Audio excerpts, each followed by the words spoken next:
everyone, thank you for watching or listening. Liam Hartree here with another episode of Presenting Champions. Today joined by a very, very special guest, professional MMA fighter Brent Primus, who is the former Bellator lightweight world champion. Got a massive fight coming up on Bellator 282 in Connecticut, only days away. We're going to be talking about that fight. In fact, we've actually caught Brent right before the fight.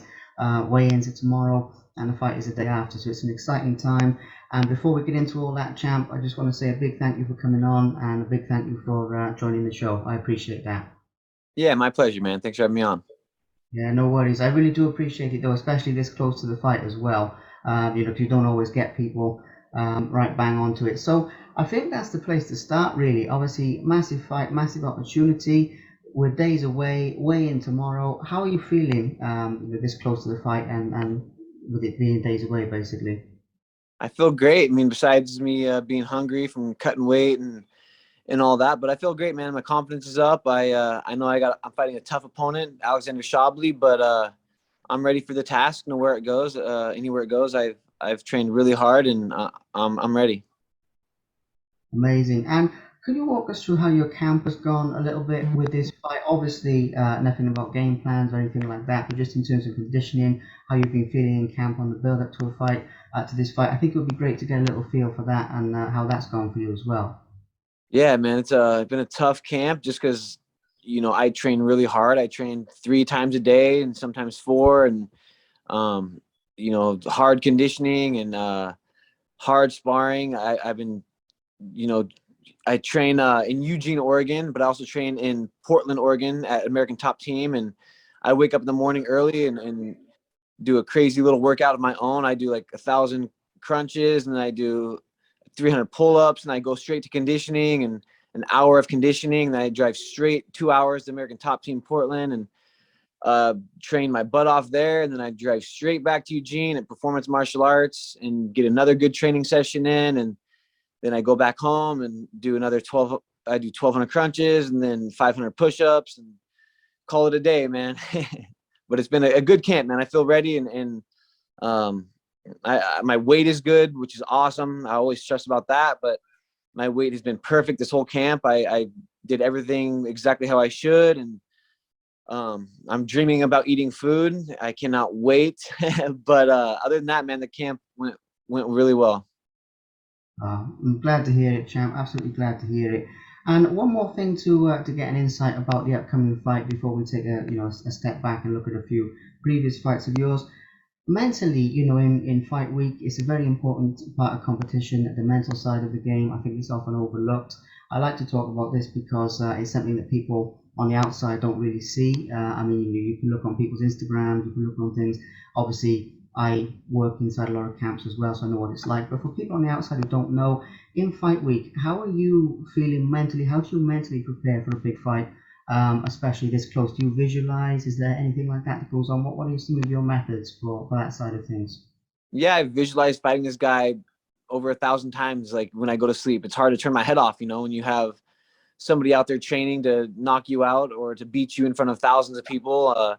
It's crazy, man. But I think one of the things, or one of the main things that helps me walk into that cage with confidence is just knowing that I did everything I could have this whole camp, and I trained my heart and soul and everything. I put everything into this camp, and as long as I go to bed every single night knowing that there's not one thing that I could have done more, that's what gives me the confidence, and I have a lovely family that supports me and a lovely team, and man, my kids are my life, and I want to prove to them and show them that you can do anything with hard work, and it just all you got to do is just believe in yourself and work hard. And man, I just think about my kids when I go out there, and man, I'm ready for war, man. I don't care what he brings. I'm ready.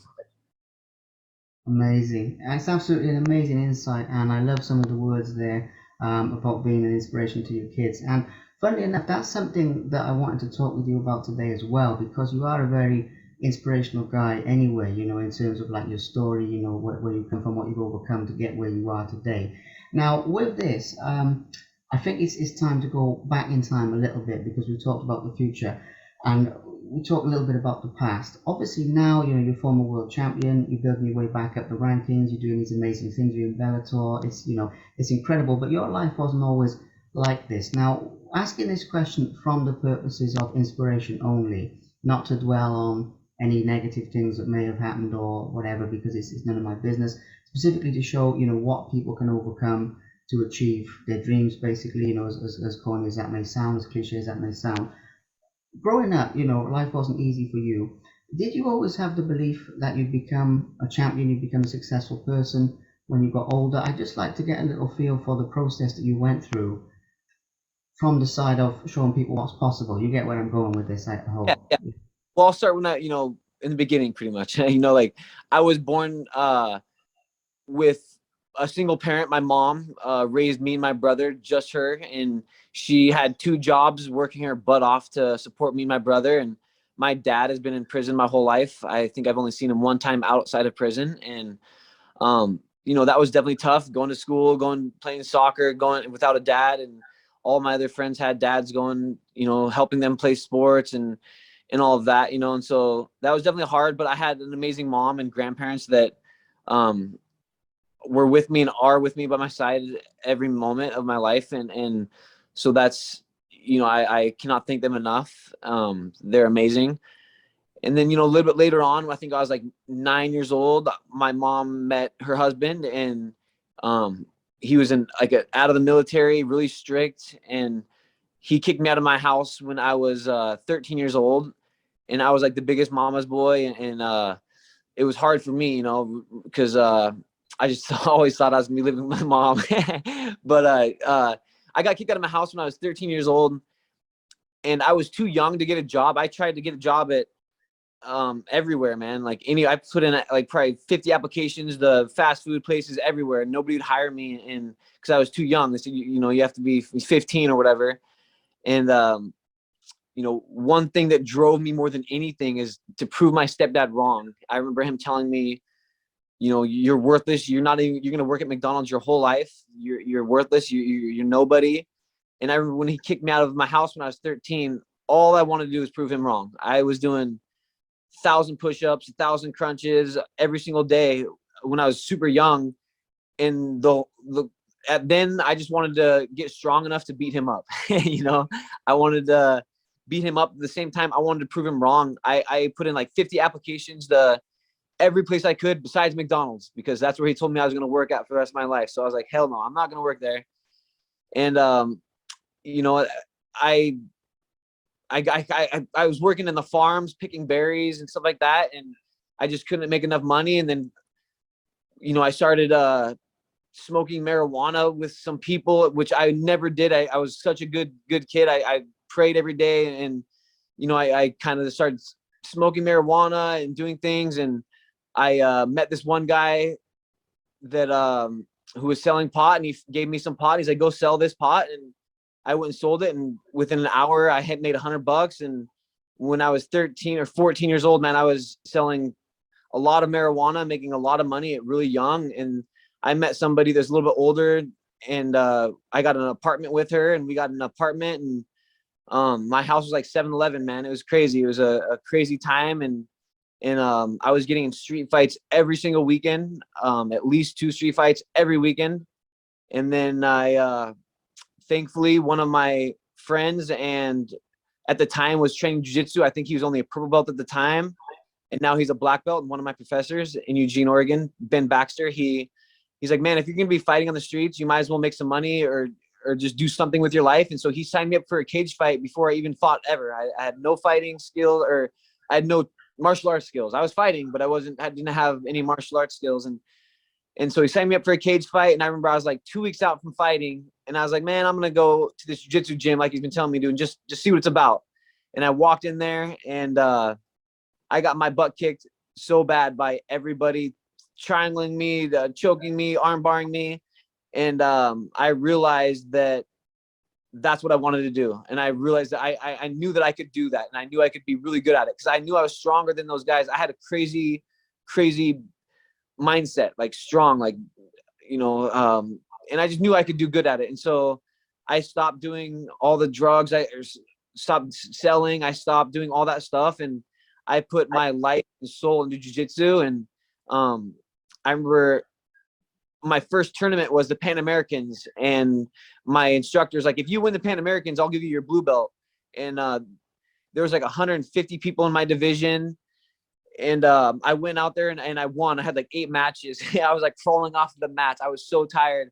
And they gave me my blue belt, and I was so hooked. But I was also hooked because of the respect and the honor that jiu-jitsu was, you know, like you bow to your opponents before and after, no matter what. If you win or lose, you bow. And I just love that aspect of it, the honor, the respect. And I fell in love with it, and I trained my butt off, and I got my black belt in like 5.5, 6 years. I won multiple US Open, nationals, placed in worlds, and I, you know, I just I excelled in it. And then from there on, you know, I started doing cage fighting, and here I am, man. It's crazy. Here you are. It's an incredible story. It's a very inspirational story as well. And what I love about that is there's a lot of life lessons in there that people can pick up on. You know, watching this anywhere in the world really, because this, you know, this will go out there all over the place.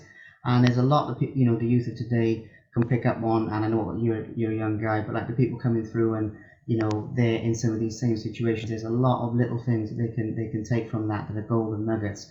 So I'm really grateful for you sharing that, and that's the reason I wanted to get into it. It's amazing, you know, how you turn the negative into a positive, and that's not even a question, but it really is.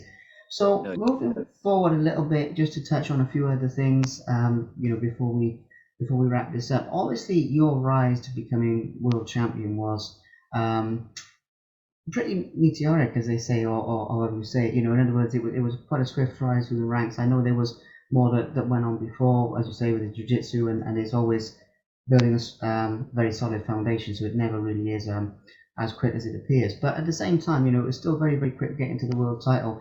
At that early stage of your career, when you were sort of submitting guys, when you were stopping guys, and all that sort of thing, walk us through not so much one individual fight, because you know, we could go into this fight or that fight, but more that time in your life, you know, in those that early time of your professional career, you know, as you're working your way up towards Bellator.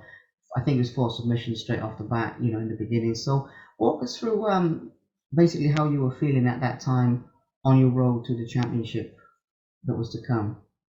man, it's a crazy thing fighting. It is, you know, your mind goes through so many emotions, and am I good enough? Can I do this? Like, wow, you go through so many emotions. But like I said, like the biggest thing for me is just knowing that I done everything I could have training, you know. And not only that, like my jujitsu was so, I felt like it was so good, and I felt like nobody could submit me, and I was submitting guys left and right, and I just felt so comfortable, and I just relied on my jujitsu, and I just felt so good. If I knew the fight went to the ground, I was gonna win. And you know, it was definitely, you know, hard here and there, or whatever. But I felt like anybody in the Bellator cage, if I took them to the ground, they were going to be in my world, and I was going to get them. And I think I took, you know, one fight at a time, and I think you have to do that. But you know, it's crazy because I was 2-0 as a pro, and I got my black belt early. I was a black belt before I turned pro, and I had so many people back out of fights for me. I'd sign contracts, and then they back out. They look up my jiu-jitsu history, and they back out. And that happened literally like almost 10 times. I was 2-0, and I remember I think it's my first or second pro fight. I literally had to give my opponent some of my money to fight me because I couldn't get fights. And I was thinking about giving up MMA because I couldn't get fights. Nobody would sign me. I was only 2-0. And I was training in Portland at the time. And one of these guys was like, before you give it up, man, let me call a manager and let him come down here and fly and watch you spar. And let's just see what happens. Maybe he might sign you. And so they had Jason House come down from Iridium Sports Agency and watch me spar, watch me train. And he signed me at 2-0. And I'm just so grateful and blessed that he did and believed in me. And he called Bellator. They had somebody fly out and watch me spar, and Bellator signed me a contract right then, and it was just amazing, man. And then that's where my career kind of picked up, but I was literally about to give up just because it was so hard to get fights as a black belt and being a young professional fighter. And yeah, man, it was crazy, and I'm truly blessed for sure. Truly blessed. You sure are. You sure are. But it's again, you know, it shows. Well, it shows quite a few different things, and I think there's some life lessons in that as well, and in what you said there. So, last couple of things then before we wrap this up, because I know you've probably got a lot on this close to the fight, but obviously touching on the world title, winning the world title, we can't leave that out. Um, Incredible achievements, and I know obviously, by the way, when we're looking back at some of these things, there's a lot more to come in your career, but at the same time, there's still some great achievements that have happened. So I wanted to give them a mention. So reaching the top of the mountain for the first time, because I believe we'll get there again, it's just a personal opinion. But for the first time, winning the lightweight world championship for Bellator. Talk us through anything about this. Now, again, I don't have a specific question about this round or this particular thing because I wasn't there. I mean, I watched it obviously, but I wasn't there. You were there. So your memories will be key, what we want to hear. So anything about the fight that you'd like to share and anything about how it actually feels to become world champion and when you reach the top of the mountain like that, what goes through your mind?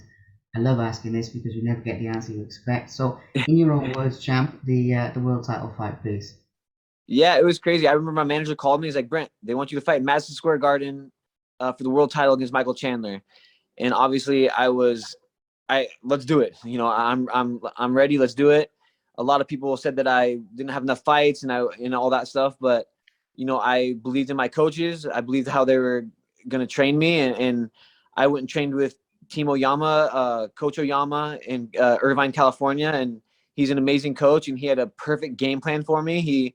He saw that Michael Chandler puts all of his weight on his front leg because he likes to throw that hard right hand and throw power. And my coach is like, we're going to kill that front leg of his. We're going to throw hundreds of kicks a day, and we're going to kill that leg so he can't put much power on his right hand. And that's what I did, man. I remember my coach would be like, go kick that bag as hard as you can until I tell you to stop. And I would go in the corner and kick this bag for an hour, making humongous puddles of sweat. And I'm like, did he forget about me over here? What is going on? You know, and he just had a game plan for me, man. And it worked almost too well. It was crazy. You know, I went out there and I landed a couple kicks and I knew Michael Chandler was injured. And I heard my coach say, he's injured. His leg's injured. Keep kicking him. And I kept on kicking him, and it worked too well. You know, I remember going to the back, just so excited. And at the same time, like I literally had my bank account was negative at that time. I spent all my money on my bank on this fight. I put my life into it. Everything, you know, I had to borrow money to fly out to New York City to fight him. And when I won that belt, it was the best, craziest thing in my life. I could not believe it. I was so excited. I remember I went to the back right after the fight.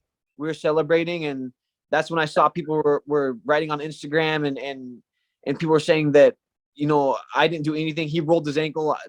He just rolled his ankle, and I was like, what the heck? I can't believe it, you know. And I was like, Michael Chandler's he's a good guy. He's gonna come out and he's gonna tell him that my kick, you know, hurt him or whatever. And he came out, and I think he just went with the flow with the all the audience and fans, and he's like, oh yeah, I just rolled my ankle. And I was like, what the heck, man? Like when I kicked him, I saw in his eyes that something was wrong. His eyes got big. He was like, what the heck, you know? And I remember when we were in the cage, Scott Coker was walking in the cage, and Michael Chandler and Scott was like, what's up, Mike? What happened?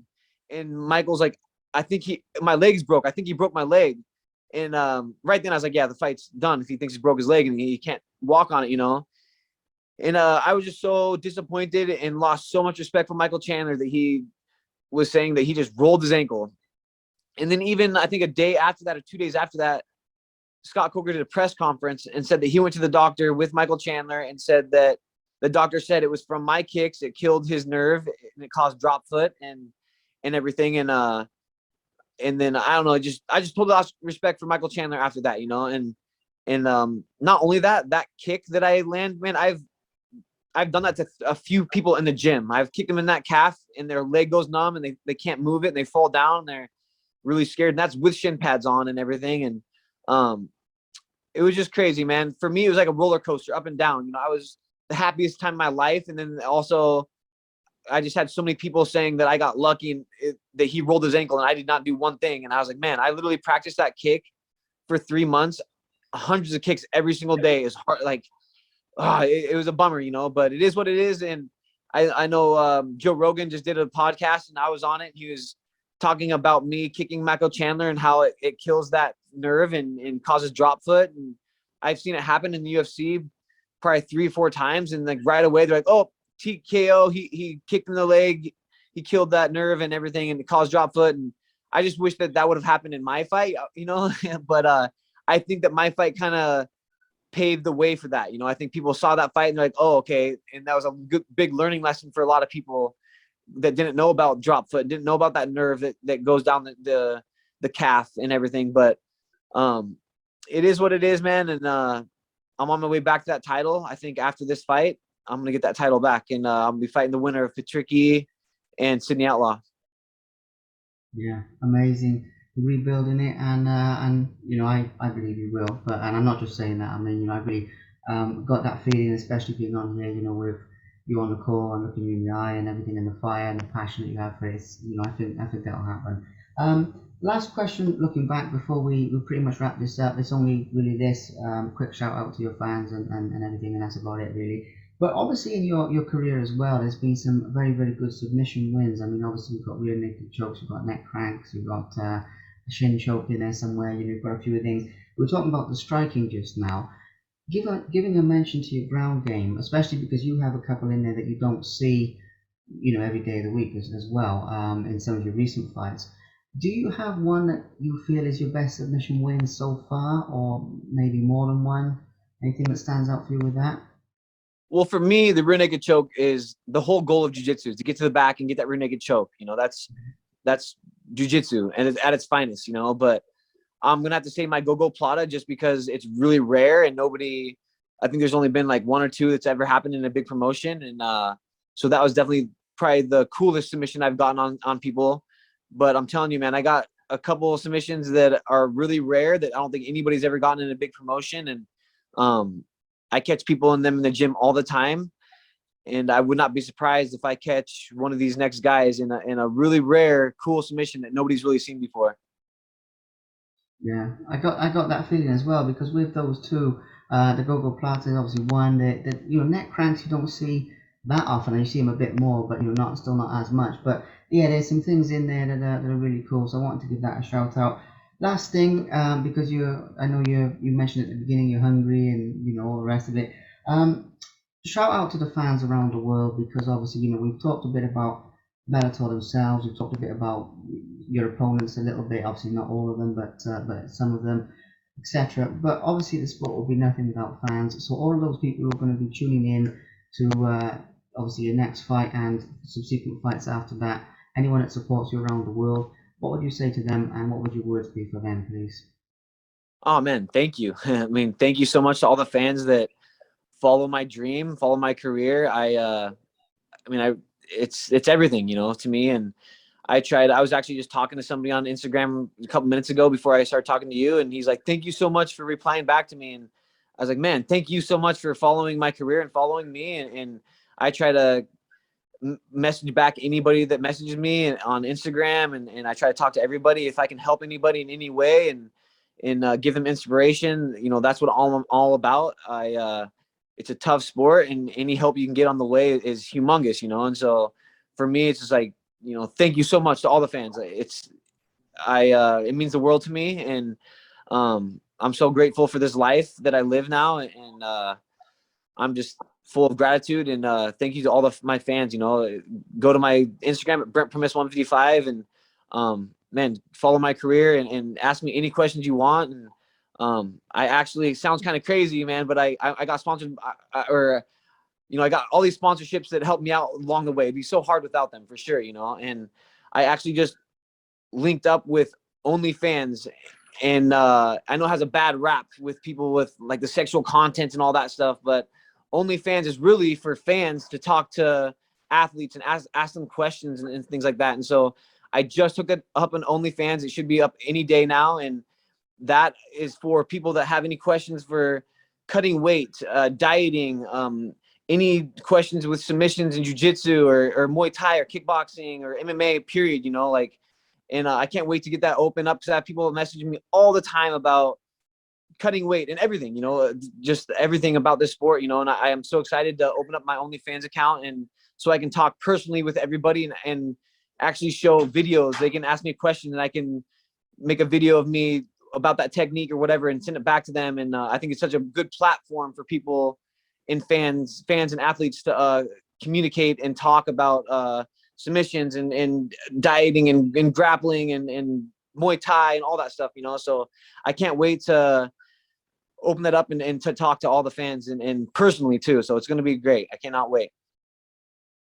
I love that. Yeah, I absolutely love that you know, that you make the time for them the way you do, and it's sort of quite evident, even seeing your accounts, that that's the case. So that's really good to give them a mention. I think we've given everyone else a mention. And obviously Bellator themselves, hopefully we've given them enough of a mention. I hope, because they're absolutely fantastic promotion. But no, I just want to say thank you for your time, champ. You know, taking the time out again. I know I said at the beginning, this close to the fight, I really do appreciate that, because you can't always get a lot of people this close to it. So thank you for making the time. Good luck, and thank you for sharing everything that you've shared and being so open about this, because as well as the, you know, the really cool fight talk, there's been some really good life lessons in this that people can pick up, whether they're a fighter or not as well.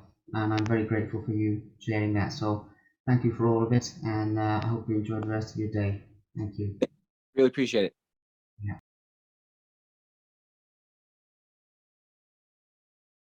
Thank you very much for watching. Please subscribe to the Simply Inspired YouTube channel, and there'll be more videos coming soon.